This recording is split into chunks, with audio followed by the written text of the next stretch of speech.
Hey everyone, me again. So I guess I've relapsed back into my addiction to poor purchasing decisions.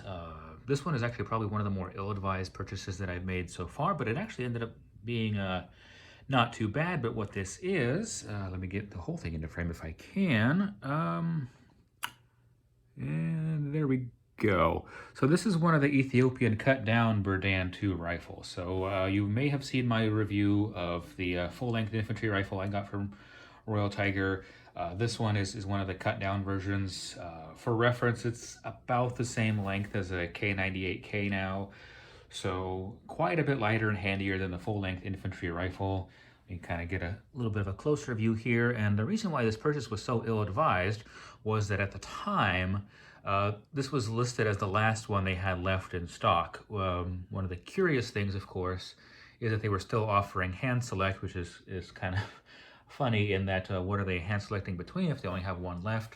Of course, as we all know by now, the whole number they have in stock is not necessarily accurate. You know, it'll run out, then they'll replenish it with 40 more and on again over and over again. And so a lot of these things aren't really ever truly the last one left or anything like that. And so I probably shouldn't have fallen for it, but I don't know, maybe I hit the sauce a little hard that day or something. One of the things that hand select was supposed to guarantee you, which is another reason why this was an ill-advised purchase, was that it would guarantee you a complete rear sight assembly, because I guess a lot of them are either missing rear sights entirely or at least missing the sliders. So without having that option, I just kind of rolled the dice on, well, I'm not going to do hand select if it's the last one. But the good news is it actually did come with the rear sight slider, so, hey, not too bad.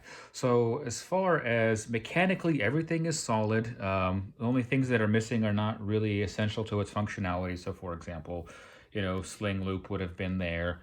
That's missing. But as far as like functionally, it's all there. The condition, of course, is not great for a number of reasons. By the way, before I forget, shipping was really quite slow. I think it took about a month and a half for them to get this to me from when I ordered it. At one point, I even resorted to calling, which I don't usually do, but after a month and a half, well, at that point, I guess it had been a little bit less than a month and a half. But the lady said that she was literally the only one working there at the time, so I don't know how true any of that is. But anyways, let's get into some of this condition stuff. So first off, as you can see, the stock does have some Ethiopian modifications in the form of these primers or whatever they are. Some of these are missing. It came this way. It's not like they fell out in shipping or anything like that. Obviously, we see that it's been drilled for a sling, as is a pretty common practice for them. And we have a corresponding drill right here. Here's kind of how they did the barrel. As you can see, it looks, let me see if I can get it to focus a little better. They soldered it on. It seems pretty secure. The one thing, of course, is the barrel is not cut very squarely, so I'm thinking that, yeah, it's going to need to be recrowned if I'm expecting any sort of accuracy out of it. But it's not too bad. And the bore condition, by the way, is actually really not bad at all. I'll insert some photos or a photo just so you can kind of see what that looks like.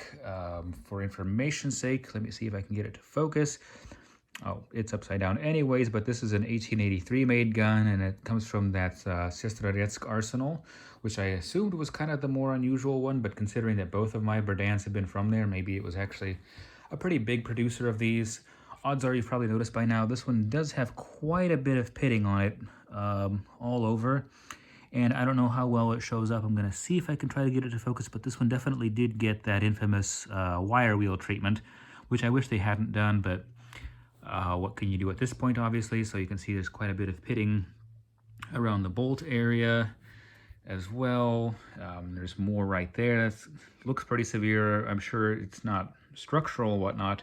As far as matching goes, so the little, cocking piece, the striker, and the handle do match each other, but they don't match the rest of the gun. The rest of the gun, from what I could gather, is at least not guaranteed to be non-matching, so they'll have manufacturer marks on, the trigger guard and the butt plate and things like that.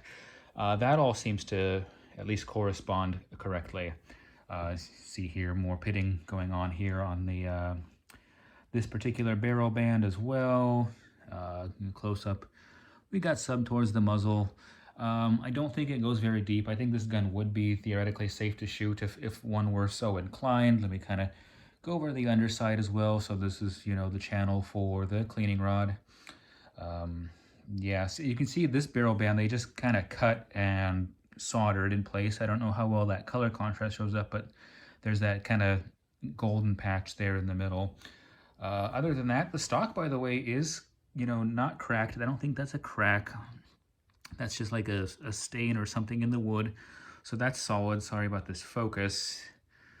Nothing terribly out of the ordinary on the underside. I'll show you the top as well. So you can see here those primers or whatever it was. Here's that very pitted bolt. Nothing terribly exciting. Here's your proof commission eagle.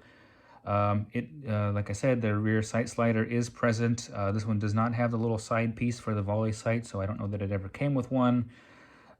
Let's see. Nothing terribly remarkable on the top as well. And of course, we have the other side. Again, nothing too interesting going on here. I wonder if this like really dark patch, if that's slightly burned or whatnot, but it's kind of odd looking. I don't know if that's just the this particular piece of wood that it's made from, but thought it was kind of unusual. Don't know quite what to make of it. It is a little odd. I don't know if I mentioned it, but as far as the metal itself goes, there isn't any sort of like Ethiopian alphabet or whatever it's called, Amharic, or none of that is on this particular gun. I know that there's some examples that do have it, including on their website, but not on this one. So pretty much all the Ethiopia stuff, that we can see is more the cut down barrel, and of course this whole treatment of the stock.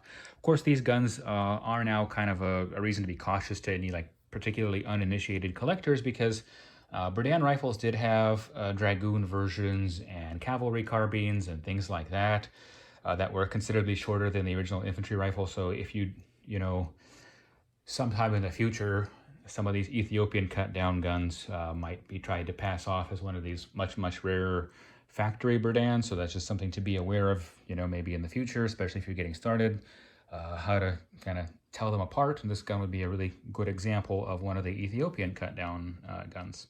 And while we're at it, we can take a look inside the action just to see what that looks like. So it's a single shot, as you would expect. Nothing terribly exciting or interesting there.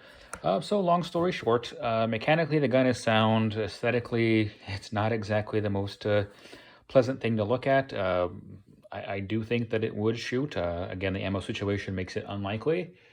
In any case, I guess there's also always the option of, machining some sort of a chamber insert for some, small, relatively low pressure pistol cartridge, maybe 32 Smith & Wesson long or 38 Smith & Wesson or something like that. Something that would, be relatively safe in a black powder gun.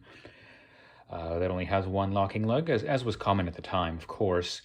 But that's pretty much it. This is about what you'd expect if you end up ordering one of these yourself.